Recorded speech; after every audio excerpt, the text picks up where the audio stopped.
Selamat pagi semuanya. Saat ini kita kembali beribadah bersama-sama di Joseph Generation Fellowship JGF. Saya percaya hari ini Tuhan hadir di tengah-tengah kita, dimanapun saudara berada Tuhan hadir, dan saya percaya Tuhan akan menjamah saudara sekalian.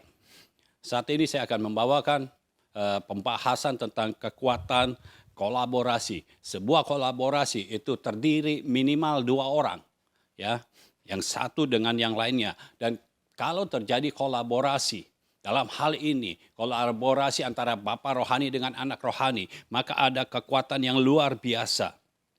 Kekuatannya apa saja akan saya bahas satu persatu. Ada 7 hal ingin saya bahas, dan saya percaya ketika saudara menerima firman Tuhan ini, maka sesuatu yang besar akan terjadi di dalam hidup saudara.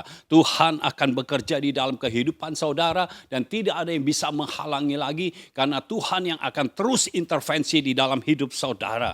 Yang pertama-tama, kekuatan dari kolaborasi adalah anugerah yang dimiliki Bapa rohani akan dimiliki juga oleh anak. Anugerah yang dimiliki oleh Bapa rohani akan dimiliki juga oleh anak. Mari kita buka 2 Raja-Raja pasal 2 ayat yang ke-8.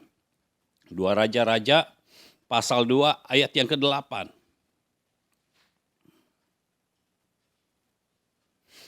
Lalu Elia mengambil jubahnya, digulungnya, dipukulkannya ke atas air itu, maka terbagilah air itu ke sebelah sini dan ke sebelah sana, sehingga menyeberanglah keduanya dengan berjalan di tanah yang kering. Jadi perhatikan saudara, anugerah pertama ada di dalam kehidupan Elia.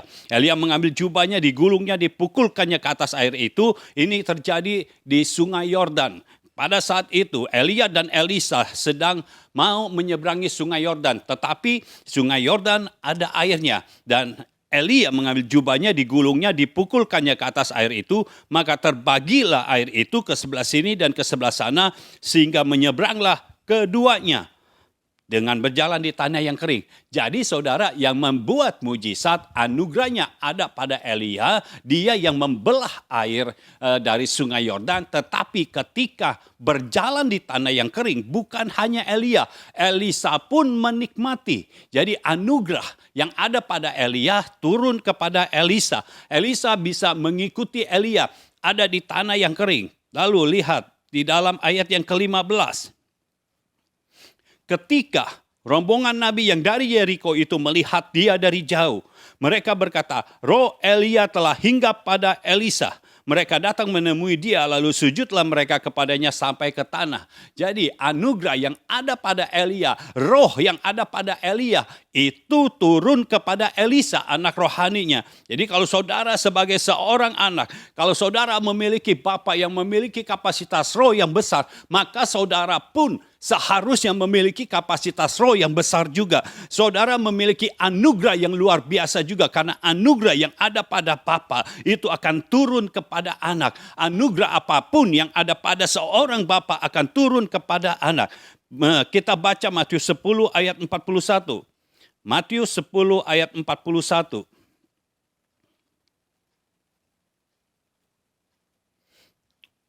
Matius 10 ayat 41. Barang siapa menyambut seorang nabi sebagai nabi, ia akan menerima upah nabi.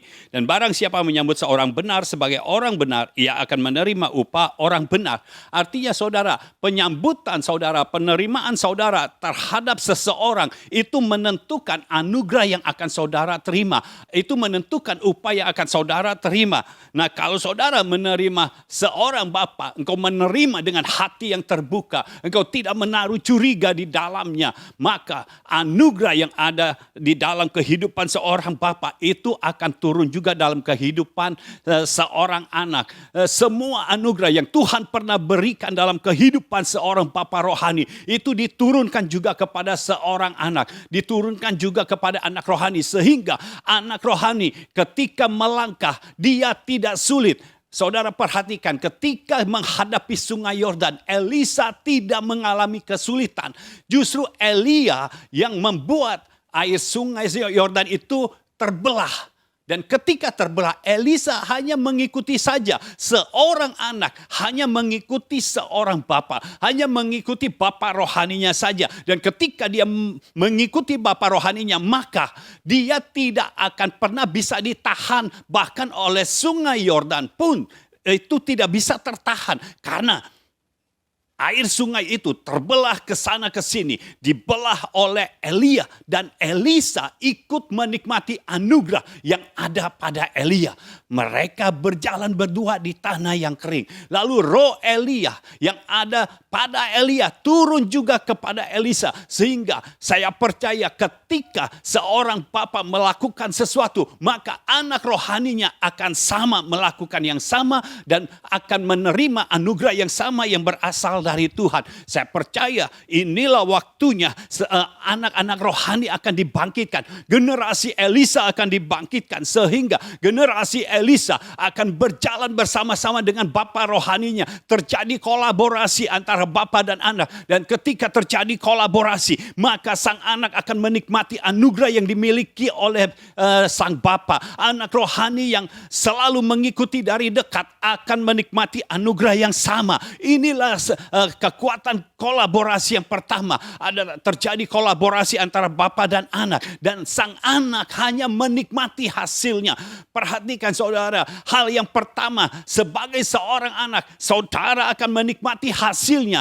Dan siapa yang berperang? Yang berperang adalah bapa rohani. Siapakah yang membelah air dari sungai Yordan? Yang membelahnya adalah Elia. Tetapi yang berjalan di tanah kering, Elia bersama dengan Elisa. Saya percaya hal-hal yang ajaib akan turun juga di dalam kehidupan anak-anak rohani. Hal-hal yang ajaib yang pernah terjadi dalam kehidupan seorang bapa akan diturunkan kepada anak-anak rohani. Dan saya percaya ke depan ini anak-anak rohani yang akan dibangkitkan oleh Tuhan. Anak-anak rohani yang berjalan dari dekat, yang mengikuti dari dekat, yang mengikuti bapa rohani dengan akurat, maka sang anak akan menikmati anugerah yang dimiliki oleh seorang bapa. Haleluya. Yang kedua, saudara, level pengenalan akan Tuhan yang ada pada bapa rohani akan ada pada anak juga. Level pengenalan akan Tuhan yang ada pada bapa rohani akan ada pada anak juga. Perhatikan di kitab 2 Raja-Raja. Jadi kembali kita ke kitab 2 Raja-Raja pasal yang kedua. Pasal yang kedua, kita lihat ayat yang ke-14. Ia mengambil jubah Elia. Ia di sini adalah Elisa. Elisa mengambil jubah Elia yang telah terjatuh itu. Dipukulkannya ke atas air itu sambil berseru, "Di manakah Tuhan Allah Elia?" Yang memukul air itu lalu terbagi ke sebelah sini dan ke sebelah sana. Maka menyeberanglah Elisa. Jadi pengenalan akan Tuhan yang dimiliki oleh Elia turun kepada Elisa. Elia mengenal Allah, mengenal Tuhan sebagai Allah pembuat mujizat. Allah yang bisa mengubahkan segala keadaan. Allah yang bisa membuat segala rintangan yang di depan kita menjadi tidak ada. Elisa mengalami pengenalan yang sama juga. Karena Elisa mengikuti Elia dari dekat. Ya, beda dengan nabi-nabi yang hanya memandang dari jauh. Tetapi Elisa mengikuti dari dekat. Elisa sudah mengalami anugerah yang berasal dari Elia. Elisa mengikuti di tanah yang kering. Berjalan di tanah yang kering. Merasakan berjalan di tanah yang kering. Berjalan di dalam sungai Yordan tapi di tanah yang kering.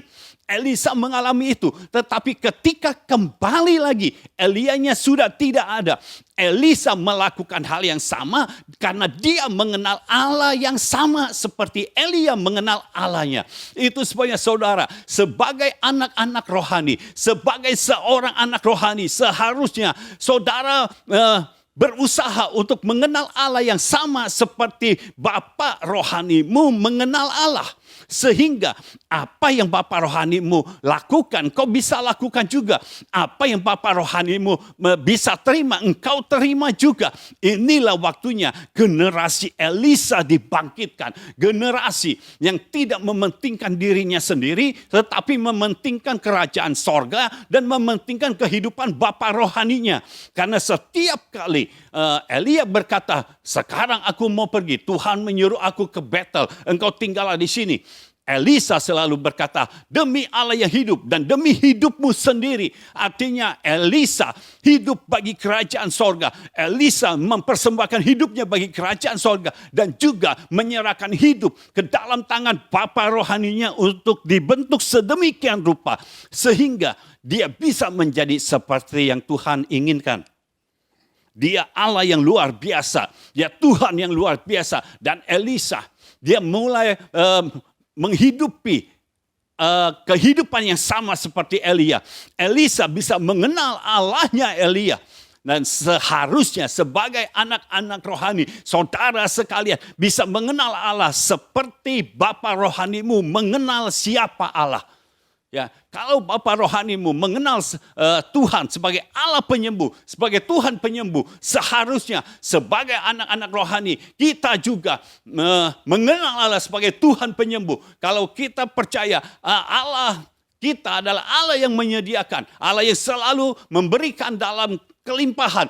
Sebagai anak-anak rohani, seharusnya kita mengenal Allah juga sebagai Allah yang memberikan di dalam kelimpahan, Allah yang menyediakan segala sesuatunya. Itu sebabnya kalau saudara mengikuti Bapa rohani dari dekat, maka hal-hal ini akan terjadi dalam hidup saudara. Saudara perhatikan, hal-hal ini akan terjadi dalam hidup saudara.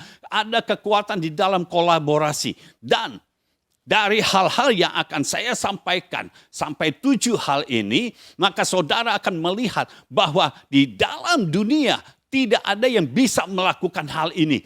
Itu sebabnya dalam pola pembapaan, saudara akan diangkat sedemikian rupa melampaui orang-orang pada umumnya. Karena Tuhan sedang bekerja di dalam pola pembapaan. Dan melalui kekuatan kolaborasi ini, saudara akan bisa melihat bahwa Tuhan bekerja dengan dahsyat. Dan anak rohani tidak selamanya akan menjadi anak kecil.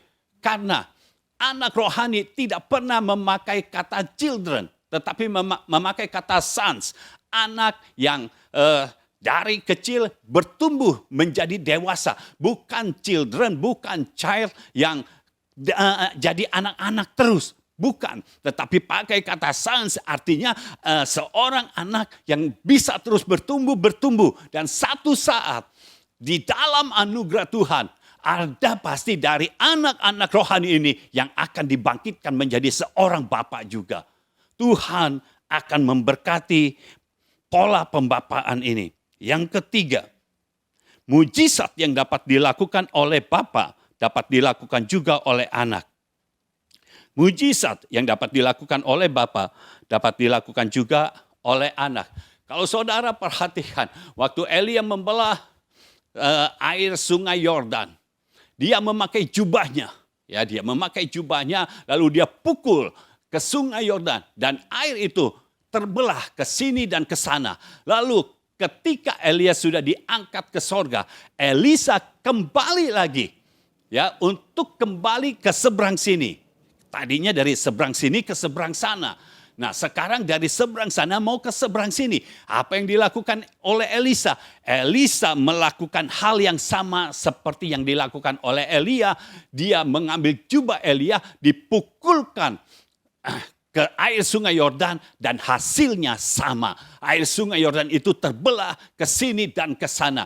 Jadi mujizat yang dapat dilakukan oleh Bapa, maka anak rohani dapat melakukannya juga. Jadi saudara-saudara sebagai seorang anak, ada hal-hal yang luar biasa yang Tuhan siapkan, yang Tuhan sediakan untuk saudara sekalian. Dan ketika saudara membuka hati, saudara menerima dengan hati yang rela, dengan hati yang tulus, benar-benar menerima dengan hati yang terbuka, maka hal-hal ini akan terjadi dalam hidup saudara. Kita lihat lagi ayat-ayat yang lainnya. Apa yang dilakukan oleh Elia, itu dilakukan juga oleh Elisa. 1 Raja-Raja 17. 1 Raja-Raja 17, mulai ayat yang ke-10. 1 Raja-Raja 17, mulai ayat yang ke-10. Ini peristiwa tentang janda di Sarfat. Sesudah itu ia bersiap, lalu pergi ke Sarfat. Ia di sini adalah Elia. Setelah ia sampai ke pintu gerbang kota itu, tampaklah di sana seorang janda sedang mengumpulkan kayu api. ia berseru kepada perempuan itu, katanya, "Cobalah ambil bagiku sedikit air dalam kendi, supaya aku minum." Ketika perempuan itu pergi mengambilnya, ia berseru lagi, "Cobalah ambil juga bagiku sepotong roti." Perempuan itu menjawab, "Demi Tuhan, Allahmu yang hidup, sesungguhnya tidak ada roti padaku sedikit pun, kecuali segenggam tepung dalam tempayan dan sedikit minyak dalam buli-buli. Dan sekarang aku sedang mengumpulkan 2-3 potong kayu api, kemudian aku mau pulang dan mengolahnya bagiku dan bagi anakku, dan setelah kami memakannya maka kami akan mati." Tetapi Elia berkata kepadanya, "Janganlah takut, pulanglah, buatlah seperti yang kau katakan, tetapi buatlah lebih dahulu bagiku sepotong roti bundar kecil daripadanya dan bawalah kepadaku, kemudian barulah kau buat bagimu dan bagi anakmu. Sebab beginilah firman Tuhan, Allah Israel, tepung dalam tempayan itu tidak akan habis, dan minyak dalam buli-buli itu pun tidak akan berkurang, sampai pada waktu Tuhan memberi hujan ke atas muka bumi." Lalu pergilah perempuan itu dan berbuat seperti yang dikatakan Elia. Maka perempuan itu dan dia serta anak perempuan itu mendapat makan beberapa waktu lamanya. Tepung dalam tempayan itu tidak habis dan minyak dalam buli-buli itu tidak berkurang, seperti firman Tuhan yang diucapkannya dengan perantaraan Elia. Jadi saudara, ketika Elia diperintahkan oleh Tuhan untuk mengunjungi janda di Sarfat, dia pergi ke janda di Sarfat. Lalu janda ini cuma punya segenggam tepung dan sedikit minyak di buli-buli hanya untuk menggoreng tepung ini. Dan Nabi Elia pada saat itu minta supaya tepung itu dibuat untuk Elia dulu. Karena Elia berkata, firman Tuhan berkata, tepung di dalam tempayan itu tidak akan habis dan minyak di dalam buli-buli itu tidak akan habis juga. Lalu kemudian janda di Sarfat ini melakukan seperti yang dikatakan oleh Elia. Dia buat tepung ini, dia berikan kepada Elia. Lalu keajaiban terjadi, tepung dalam tempayan itu tidak habis-habis, lalu minyak di dalam buli-buli itu tidak habis-habis juga. Sampai apa? Sampai masa kelaparan itu berlalu. Nah, kita lihat sekarang dalam kehidupan Elisa, ya. Tadi dalam kehidupan Elia, sekarang dalam kehidupan Elisa. 2 Raja-Raja pasal 4. 2 Raja-Raja pasal 4.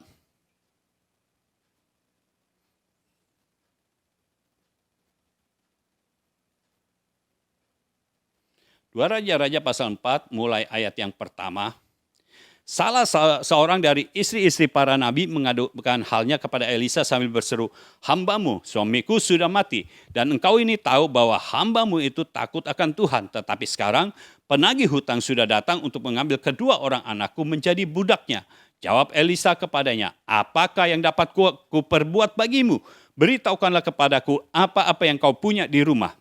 Berkatalah perempuan itu, "Hambamu ini tidak punya sesuatu apapun di rumah kecuali sebuah buli-buli berisi minyak." Lalu berkatalah Elisa, "Pergilah, mintalah bejana-bejana dari luar, daripada segala tetanggamu, bejana-bejana kosong, tetapi jangan terlalu sedikit. Kemudian masuklah, tutuplah pintu sesudah engkau dan anak-anakmu masuk. Lalu tuanglah minyak itu ke dalam segala bejana. Mana yang penuh, angkatlah. Pergilah perempuan itu daripadanya. Ditutupnyalah pintu sesudah ia dan anak-anaknya masuk. Dan anak-anaknya mendekatkan bejana-bejana kepadanya sedang ia terus menuang. Ketika bejana-bejana itu sudah penuh, berkatalah perempuan itu kepada anaknya, "Dekatkanlah kepadaku sebuah bejana lagi." Tetapi jawabnya kepada ibunya, "Tidak ada lagi bejana." Lalu berhentilah minyak itu mengalir. Jadi saudara perhatikan, di zaman Elia kepada janda di Sarfat, Elia minta tepung dan janda di Sarfat ini memberikan kepada Elia. Lalu apa yang terjadi? Tepung itu tidak habis-habis dan minyak di dalam buli-buli itu tidak habis-habis juga sampai masa kelaparan berlalu. Lalu di zaman Elisa ada seorang janda juga, ini istri dari seorang hamba Tuhan. Hanya bedanya hamba Tuhan ini orangnya takut akan Tuhan, tetapi sayang sekali dia mengelola uang secara tidak baik. Sehingga dia meninggalkan warisan hutang kepada istrinya.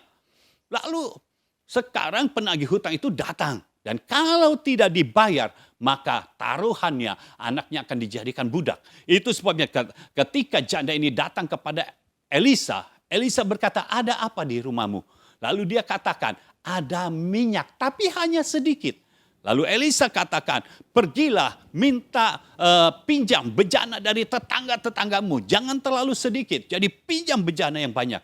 Lalu saudara, apa yang pernah dilakukan oleh Elia, keajaiban yang pernah dilakukan oleh Elia terjadi juga di dalam kehidupan Elisa. Janda ini ketika dia menuang minyaknya ke bejana, minyaknya tidak habis-habis. Sama seperti janda di Sarfat, minyaknya tidak habis-habis. Kapan habisnya? Ketika bejana itu sudah penuh semua, minyaknya baru berhenti mengalir. Dan Tuhan bekerja sama. Apa yang dilakukan oleh Elia terjadi juga dalam kehidupan Elisa. Nah, perhatikan saudara, kalau saudara mengikuti seorang papa rohani dari dekat, engkau membuka hati untuk menerimanya, maka Tuhan akan bekerja. Sama seperti Tuhan bekerja dalam kehidupan bapa rohanimu, demikianlah Dia akan bekerja di dalam kehidupanmu. Jadi itu hal yang sama. Pertama kita sudah melihat dari sungai Yordan terbelah, sama Elisa melakukan yang sama. Sekarang seorang janda yang melakukan, yang sedang punya masalah datang kepada Elia, yang satu datang kepada Elisa. Elia melakukan, memerintahkan sesuatu kepada janda di Sarfat, dan dia melakukannya seperti yang diperintahkan oleh Elia. Dan janda yang menjadi istri dari hamba Tuhan yang ditagih-tagih oleh penagih hutang melakukan seperti yang diperintahkan oleh Elisa, mengalami hal yang sama. Dua-duanya mengalami hal yang sama. Jadi saya percaya kalau Bapa rohanimu bisa melakukan mujizat, maka saudara sebagai anak-anak rohani akan bisa mengadakan mujizat juga. Kalau Bapa rohanimu mengalami mujizat, maka saudara sekalian sebagai anak-anak rohani akan mengalami mujizat juga. Perhatikan yang selanjutnya, 1 Raja-Raja pasal yang ke-17. 1 Raja-Raja pasal yang ke-17, ya, lanjutan dari yang tadi. Ini masih tentang janda di Sarfat. Mulai ayat yang ke-17. Sesudah itu anak dari perempuan pemilik rumah itu jatuh sakit, dan sakitnya itu sangat keras sampai tidak ada nafasnya lagi. Kata perempuan itu kepada Elia, apakah maksudmu datang kemari ya abdi Allah? Singgahkah engkau kepadaku untuk mengingatkan kesalahanku dan untuk menyebabkan anakku mati? Kata Elia kepadanya, berikanlah anakmu itu kepadaku. Elia mengambilnya dari pangkuan perempuan itu dan membawanya naik ke kamarnya di atas dan membaringkan anak itu di tempat tidurnya. Sesudah itu ia berseru kepada Tuhan, katanya, ya Tuhan Allahku, apakah engkau menimpakan kemalangan ini atas janda ini juga yang menerima aku sebagai penumpang dengan membunuh anaknya? Lalu ia mengunjurkan badannya di atas anak itu 3 kali dan berseru kepada Tuhan, katanya, ya Tuhan Allahku, pulangkanlah kiranya nyawa anak ini ke dalam tubuhnya. Tuhan mendengarkan permintaan Elia itu dan nyawa anak itu pulang ke dalam tubuhnya sehingga ia hidup kembali. Lalu perhatikan apa yang terjadi dalam kehidupan Elisa. 2 Raja-Raja pasal 14. 2 Raja-Raja pasal yang keempat. Ya, ayatnya sama. Ayat yang ke-17. Ini tentang perempuan Sunem. Mengandunglah perempuan itu, lalu melahirkan seorang anak laki-laki pada waktu seperti itu juga. Pada tahun berikutnya seperti yang dikatakan Elisa kepadanya. Setelah anak itu menjadi besar, pada suatu hari keluarlah ia mendapatkan ayahnya di antara penyabit-penyabit gandum. Tiba-tiba menjeritlah ia kepada ayahnya, aduh kepalaku, kepalaku. Lalu kata ayahnya kepada seorang bujang, angkatlah dia dan bawa kepada ibunya. Diangkatnyalah dia, dibawanya pulang kepada ibunya. Duduklah dia di pangkuan ibunya sampai tengah hari. Tetapi sesudah itu matilah dia. Lalu naiklah perempuan itu, dibaringkannya dia di atas tempat tidur abdi Allah itu. Ditutupnyalah pintu dan pergi sehingga anak itu saja di dalam kamar. Sesudah itu ia memanggil suaminya serta berkata, suruh kepadaku salah seorang bujang dengan membawa seekor keledai betina. Aku mau pergi dengan segera kepada abdi Allah itu dan akan terus pulang. Jadi ini kejadiannya perempuan Sunem yang tadinya tidak memiliki anak. Ketika Elisa datang ke dalam kehidupannya, Elisa diberikan kamar di atas sama seperti janda di Sarfat memberikan kamar di atas untuk Elia, perempuan Sunem memberikan kamar di atas untuk Elisa juga. Tetapi anak yang sudah dikandung, sudah dilahirkan oleh perempuan Sunem ketika dia sudah beranjak dewasa meninggal. Lalu akhirnya perempuan Sunem ini pergi lagi kepada Elisa. Ayat 28. Ini perempuan Sunem sudah sampai kepada Elisa. Lalu berkatalah perempuan itu, adakah ku minta seorang anak laki-laki daripada tuanku? Bukankah telah kukatakan, jangan aku diberi harapan kosong. Lalu selanjutnya Elisa itu meminta Gehasi yang ke sana. Ya, Gehasi diberikan tongkat Elisa, lalu Elisa menyuruh Gehasi untuk meletakkan tongkatnya ke atas tubuh anak itu. Tetapi tidak terjadi apa-apa. Lalu ayat yang ke-32. Dan ketika Elisa masuk ke rumah, jadi akhirnya Elisa sendiri yang pergi ke rumah perempuan Sunem. Dan ketika Elisa masuk ke rumah, ternyata anak itu sudah mati dan terbaring di atas tempat tidurnya. Sesudah ia masuk, ditutupnyalah pintu, sehingga ia sendiri dengan anak itu di dalam kamar. Kemudian berdoalah ia kepada Tuhan. Lalu ia membaringkan dirinya di atas anak itu dengan mulutnya di atas mulut anak itu dan matanya di atas mata anak itu. Serta telapak tangannya di atas telapak tangan anak itu. Dan karena ia meniarap di atas anak itu, maka menjadi panaslah badan anak itu. Sesudah itu ia berdiri kembali dan berjalan dalam rumah itu sekali ke sana dan sekali ke sini. Kemudian meniarap pula lah ia di atas anak itu, maka bersinlah anak itu sampai 7 kali, lalu membuka matanya. Jadi ketika Elisa pakai cara yang berbeda, anak itu tidak bangkit, tidak hidup kembali. Tapi waktu Elisa datang dan dia pakai cara yang sama seperti Elia melakukannya kepada janda di Sarfat, ya, kepada anaknya yang mati itu, Elisa melakukan yang sama. Elia waktu kepada anak janda di Sarfat, dia menguncurkan tubuhnya. Artinya anak dari janda di Sarfat itu terbaring, Elia ada di atasnya. Lalu Elisa ketika perempuan Sunem datang, anaknya juga sudah mati dan anaknya terbaring. Ketika ditaruh tongkatnya oleh Gehasi, tidak terjadi apa-apa. Tapi waktu Elisa datang, dia mulai tiarap di atas anak itu. Sama seperti yang dilakukan oleh Elia. Ketika dia lakukan itu dan firman Tuhan katakan dia lakukan 2 kali. Lalu anak itu mulai bersin dan akhirnya hidup kembali. Jadi hal yang sama yang dilakukan oleh Elia terjadi juga dalam kehidupan Elisa. Ini kekuatan dari kolaborasi. Padahal kolaborasinya terjadi pada saat Elia masih ada.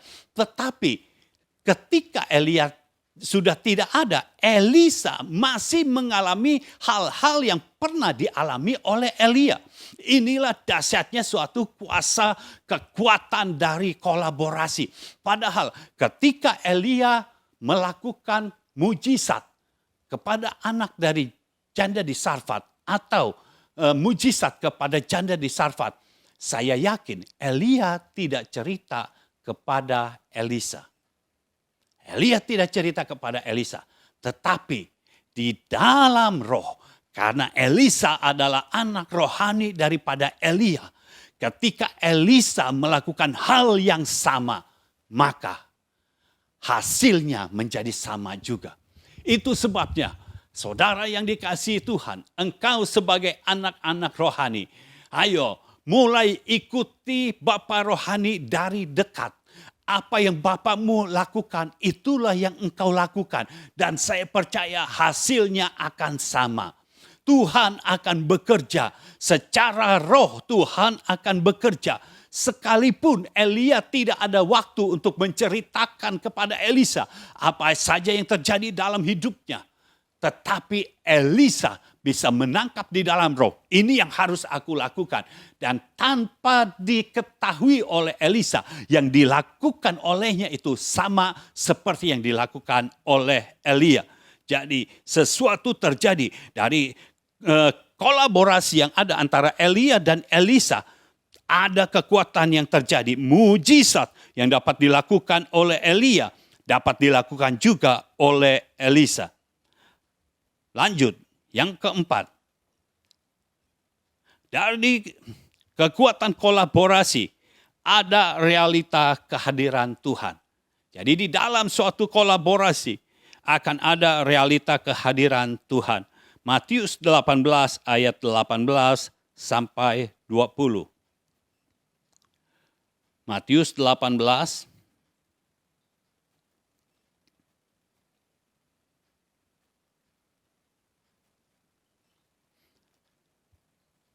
Matius 18 ayat 18 sampai ayat 20.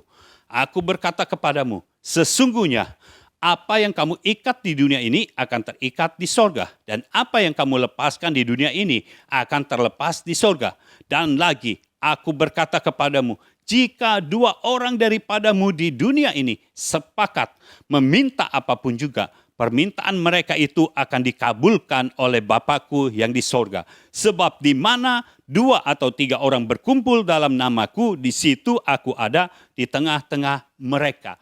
Jadi di dalam kolaborasi, ingat kolaborasi itu minimal 2 orang. Kalau ada kolaborasi, maka Tuhan hadir di tengah-tengah mereka. Jadi di antara Elia dan Elisa ada Tuhan. Itu sebabnya ketika Tuhan hadir, maka segala sesuatu yang ada di dalam kehidupan Tuhan akan dibawa juga. Tuhan adalah Tuhan yang berdaulat. Itu sebabnya ketika kita meminta kepada Tuhan, saat Tuhan hadir, maka Tuhan bisa mengabulkannya. Tuhan bisa memberikan apa yang kita minta. Nah, Elia dan Elisa dia berkolaborasi. Artinya berkolaborasi apa? Mereka sepakat. Arti sepakat adalah mereka sehati dan sepikir. Ketika mereka sehati dan sepikir, maka permintaan mereka akan dikabulkan oleh Bapa di sorga. Sebab di mana 2 atau 3 orang berkumpul di dalam namaku, di situ aku ada di tengah-tengah mereka. Jadi kalau ada 2 orang saja, 2 orang adalah kolaborasi yang paling minim. Karena kalau 1 orang namanya bukan kolaborasi, itu individu. Tapi 2 orang bisa berkolaborasi. Lalu kalau ditambah lagi menjadi 3 orang, tidak masalah asalkan orang-orang yang ada ini berkolaborasi, bersepakat, sehati dan sepikir, maka permintaan mereka akan dikabulkan oleh Bapa di sorga. Jadi bukan masalah berapa banyaknya. Jadi mau 2 orang, mau 3 orang, mau 4 orang, mau 1000 orang. Semuanya permintaan mereka bisa dikabulkan oleh Bapa di sorga asalkan mereka sepakat. Ketika terjadi kesepakatan, maka permintaan mereka akan dikabulkan oleh Bapa di sorga. Haleluya. Kita buka 2 Raja-Raja pasal yang kedua. 2 Raja-Raja pasal yang kedua.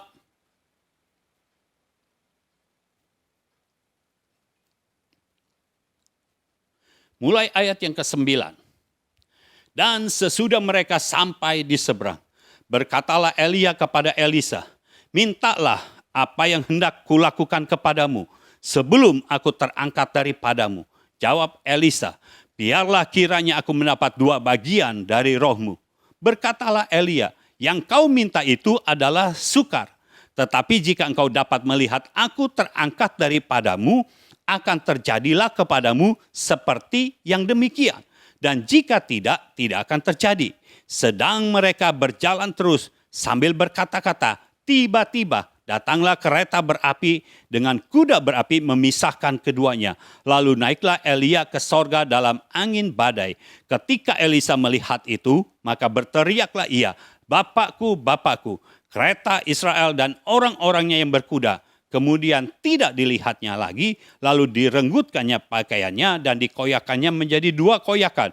Sesudah itu dipungutnya jubah Elia yang telah terjatuh. Lalu ia berjalan hendak pulang dan berdiri di tepi sungai Yordan. Saudara, Elia dan Elisa terjadi kolaborasi. Mereka bersepakat. Apa kesepakatannya?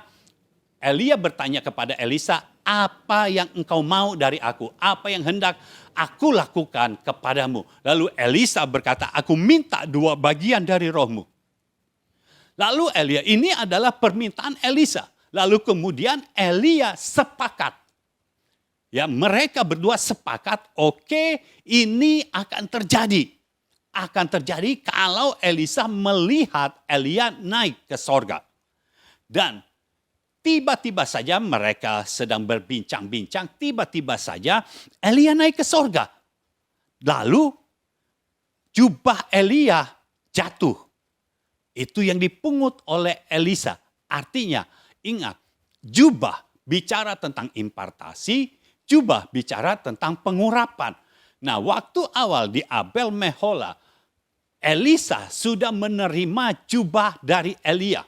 Dia menerima impartasi dan pengurapan dari Elia. Baru satu. Lalu kemudian yang kedua ini, dia menerima lagi jubah Elia.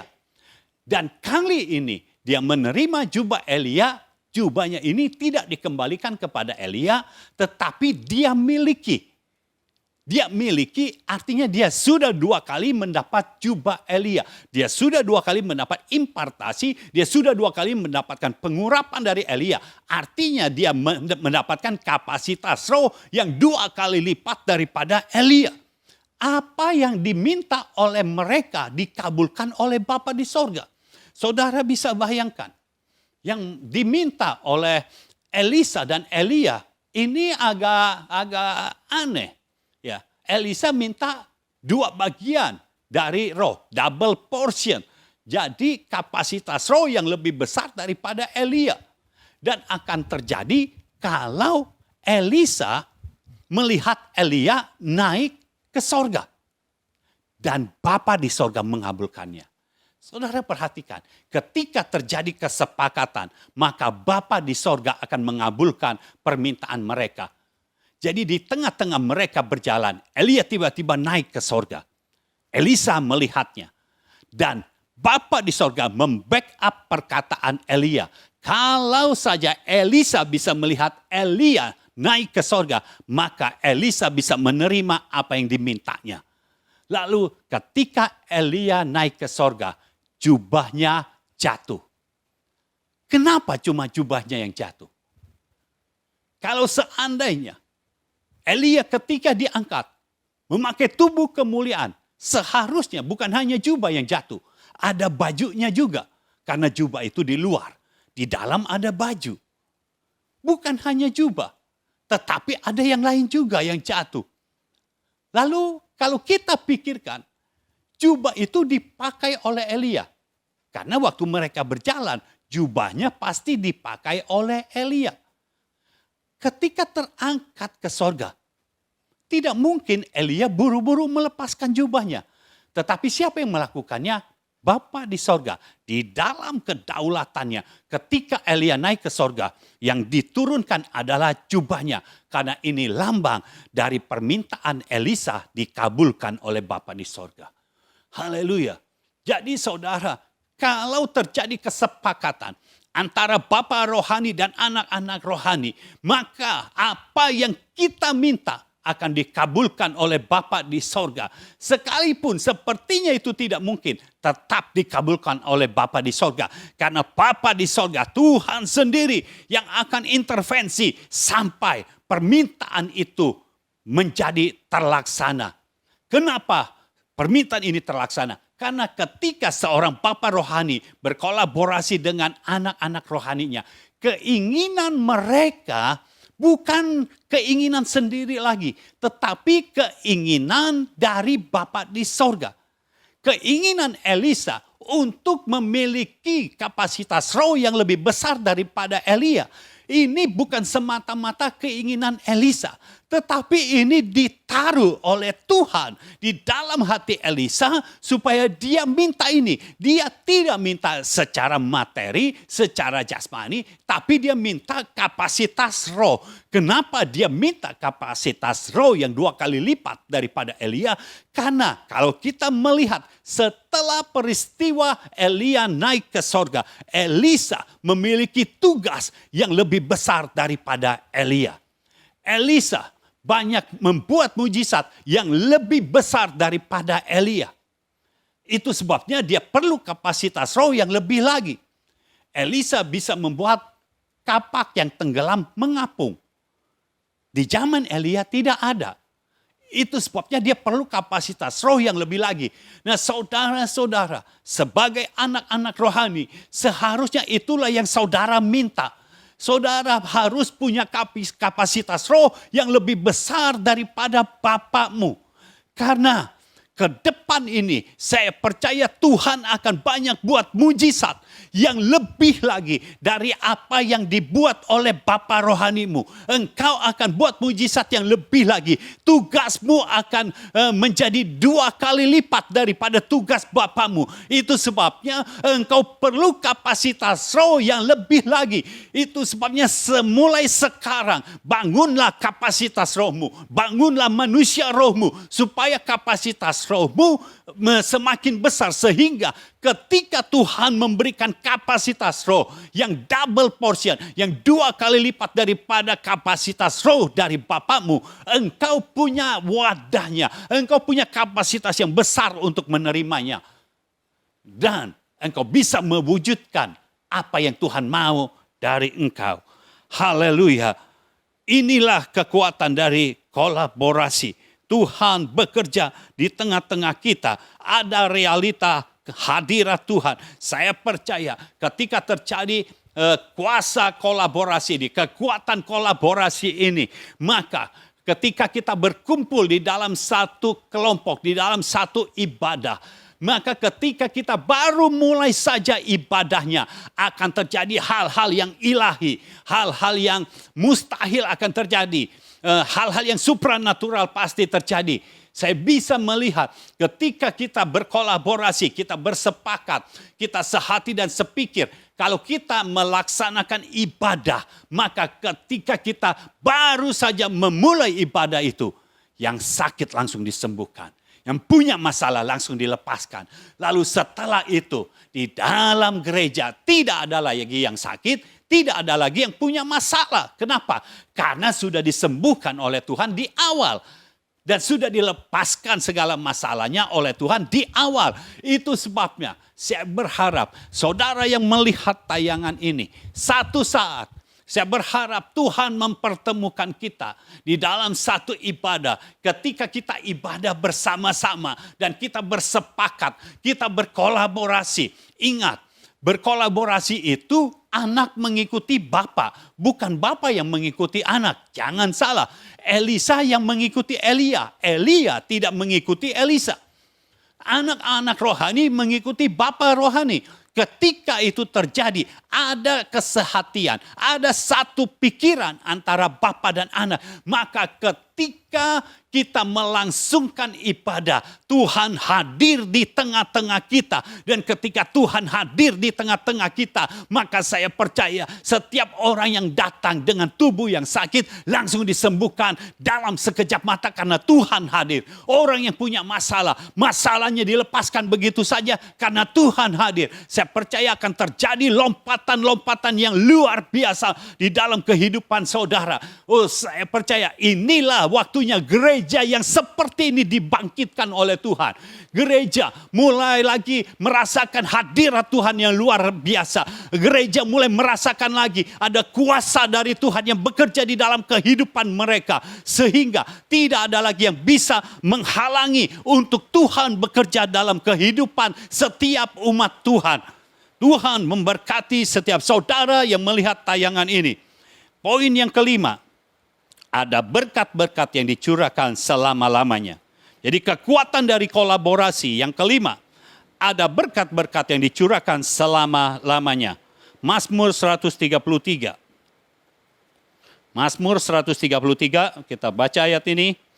Mazmur 133 ayat 1 sampai ayat yang ketiga. Sungguh, alangkah baiknya dan indahnya apabila saudara-saudara diam bersama dengan rukun, seperti minyak yang baik di atas kepala meleleh ke janggut, yang meleleh ke janggut Harun dan ke leher jubahnya, seperti embun gunung Hermon yang turun ke atas gunung-gunung Sion, sebab kesanalah Tuhan memerintahkan berkat, kehidupan untuk selama-lamanya. Jadi ada kebaikan dan ada keindahan ketika kita semua berkumpul bersama-sama dengan rukun. Jadi tidak ada kecurigaan, tidak ada keributan, tetapi semuanya rukun. Ketika terjadi kerukunan, maka ada kebaikan dan ada keindahan yang datang di dalam kehidupan kita. Lalu ayat kedua dikatakan seperti minyak yang baik. Jadi ini dikatakan minyak, tapi minyak yang baik. Bukan sekedar minyak, tapi minyak yang baik.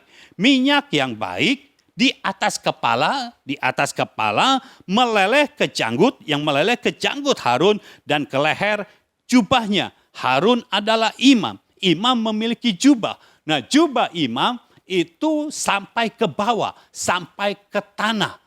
Kalau minyak itu, ya, minyak yang baik itu ada di atas kepala, meleleh ke janggut, dari janggut meleleh ke leher jubahnya, karena jubah itu sampai ke leher.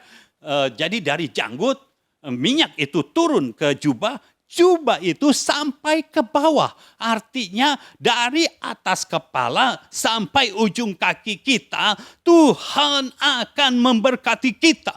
Tuhan akan memberikan yang baik dan yang indah dalam kehidupan kita. Ayat yang ketiga berkata seperti embun gunung Hermon yang turun ke atas gunung-gunung Sion. Sebab kesanalah Tuhan memerintahkan berkat, kehidupan untuk selama-lamanya. Jadi seperti embun, ya, perumpamaan yang kedua adalah seperti embun gunung Hermon. Kita tahu gunung adalah tempat yang dingin. Embun ada di tempat yang dingin. Kalau kita ada di Jakarta, embun itu hanya ada pada dini hari. Jadi hanya sebentar saja. Tetapi di atas gunung, embun akan selalu ada karena tempatnya dingin. Lalu yang turun ke atas gunung-gunung Sion. Jadi pertama dari satu gunung, lalu ke atas gunung-gunung Sion. Ada beberapa gunung. Nah, apa maksudnya gunung-gunung Sion? Mari kita lihat Mazmur 9. Mazmur pasal 9, kita lihat.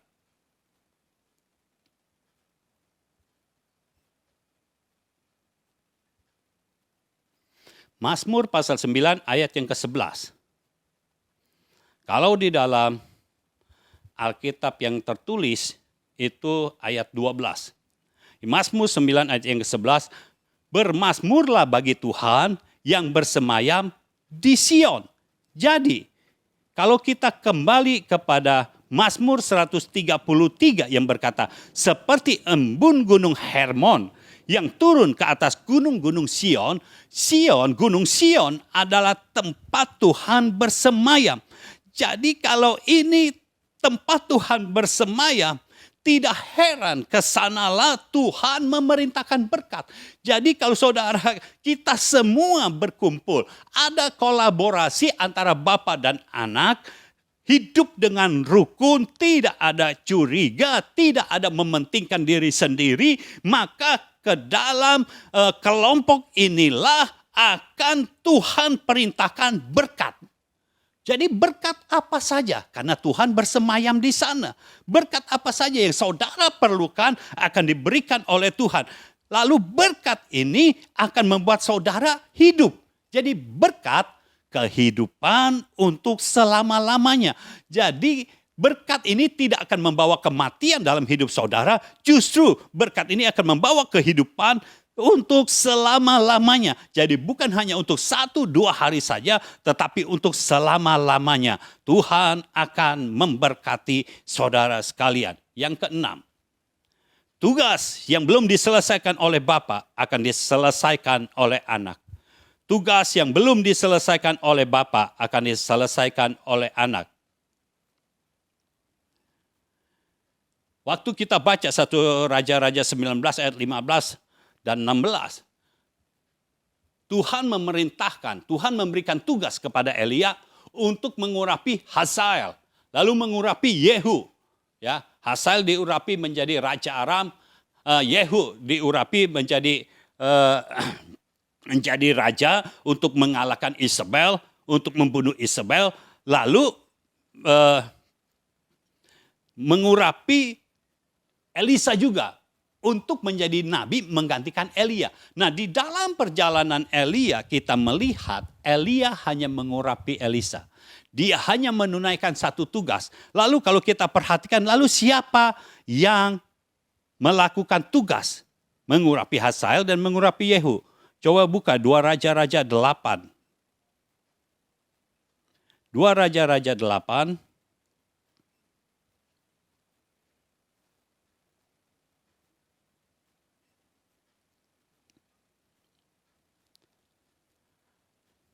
Ayat 11 sampai ayat 13. Elisa menatap dengan lama ke depan lalu menangislah abdi Allah itu. Hazael berkata, "Mengapa tuanku menangis?" Jawab Elisa, "Sebab aku tahu bagaimana malapetaka yang akan kau lakukan kepada orang Israel. Kotanya yang berkubu akan kau campakkan ke dalam api. Terunanya akan kau bunuh dengan pedang. Bayinya akan kau remukan dan perempuannya yang mengandung akan kau belah." Sesudah itu berkatalah Hazael, "Tetapi apakah hambamu ini yang tidak lain dari anjing saja, sehingga ia dapat melakukan hal sehebat itu?" Jawab Elisa, "Tuhan telah memperlihatkan kepadaku bahwa engkau akan menjadi raja atas Aram." Jadi Elisa yang mengurapi Hazael menjadi raja atas Aram. Padahal Hazael seharusnya tidak mungkin menjadi raja atas Aram. Tetapi kalau tugas sudah datang dari Tuhan, tugas itu pasti terlaksana. Hazael menjadi raja atas Aram. Lalu untuk Yehu, perhatikan 2 Raja-Raja pasal 9. Mulai ayat 1, kemudian Nabi Elisa memanggil salah seorang dari rombongan Nabi dan berkata kepadanya, "Ikatlah pinggangmu, bawalah buli-buli berisi minyak ini dan pergilah ke Ramot Gilead. Apabila engkau sampai ke sana, carilah Yehu bin Yosafat bin Nimsi. Masuklah, ajak dia bangkit dari tengah-tengah temannya dan bawalah dia ke ruang dalam.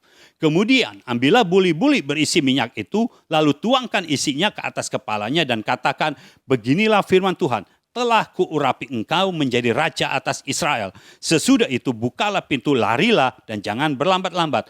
Lalu nabi muda itu pergi ke Ramot Gilead. Setelah ia sampai, maka tampaklah panglima-panglima tentara sedang duduk berkumpul. Lalu ia berkata, "Ada pesanku bawa untukmu ya panglima." Yehu bertanya, "Untuk siapa dari kami sekalian?" Jawabnya, "Untukmu ya panglima." Lalu bangkitlah Yehu dan masuk ke dalam rumah. Nabi muda itu menuang minyak ke atas kepala Yehu serta berkata kepadanya, "Beginilah firman Tuhan Allah Israel, telah kuurapi engkau menjadi raja atas umat Tuhan, yaitu orang Israel." Jadi yang mengurapi Yehu malah bukannya Elisa secara langsung, tetapi anak rohaninya. Anak rohani daripada Elisa yang mengurapi Yehu. Jadi saudara, tugas yang diberikan Tuhan kepada seorang bapak yang belum diselesaikan akan diselesaikan oleh anak. Akan ada tongkat estafet yang diberikan kepada anak. Kalau saudara sebagai seorang anak, tugas dari bapakmu yang belum selesai, maka engkau yang akan menyelesaikannya. Tuhan akan memberikan kemampuan kepada saudara. Poin yang ketujuh, segala yang direncanakan, kekuatan dari kolaborasi ini, yang ketujuh adalah segala yang direncanakan, apapun itu, tidak ada yang tidak akan dapat terlaksana. Semua akan terlaksana. Segala yang direncanakan, apapun itu, tidak ada yang tidak akan dapat terlaksana, semua akan terlaksana. Kejadian 11. Kejadian 11, ini tentang Menara Babel. Kita lihat ayat 5 dan ayat ke-6 saja. Lalu turunlah Tuhan untuk melihat kota dan menara yang didirikan oleh anak-anak manusia itu. Dan ia berfirman, mereka ini satu bangsa dengan satu bahasa untuk semuanya. Ini barulah permulaan usaha mereka. Mulai dari sekarang, apapun juga yang mereka rencanakan, tidak ada yang tidak akan dapat terlaksana. Jadi saudara perhatikan, orang-orang yang di luar Tuhan, ketika mereka sehati, ketika mereka sepikiran, maka Tuhan sendiri berkata, mulai dari sekarang, apapun yang mereka rencanakan, tidak akan ada yang tidak terlaksana. Semua akan terlaksana. Apalagi kita yang di tengah-tengah kita ada Tuhan kita. Nah, kalau kita percaya Tuhan akan bekerja di tengah-tengah kita. Elia, waktu Elisa berkata, aku minta 2 bagian dari rohmu. Elia berkata, yang engkau minta ini adalah sukar. Sukar. Tetapi karena ada kesehatian, ada satu pikiran, ada kolaborasi antara bapa dan anak, yang sukar pun terlaksana. Saudara perhatikan, segala hal yang sukar, kalau Tuhan berikan tugas kepada kita, maka segala hal yang sukar itu pasti akan terlaksana. Kalau saat ini engkau merasa segala resources belum engkau miliki, tidak ada yang mustahil kalau engkau mau berkolaborasi dengan Bapa rohanimu, engkau mengikuti, engkau masuk dalam pola pembapaan dan engkau berkolaborasi dengan Bapamu, maka hal-hal yang mustahil akan terjadi dalam hidupmu. Tuhan akan memberikan semua resources yang kita perlukan. Saat ini Tuhan, aku berdoa untuk semua yang melihat tayangan ini, baik yang melihat live streaming maupun yang melihat channel YouTube.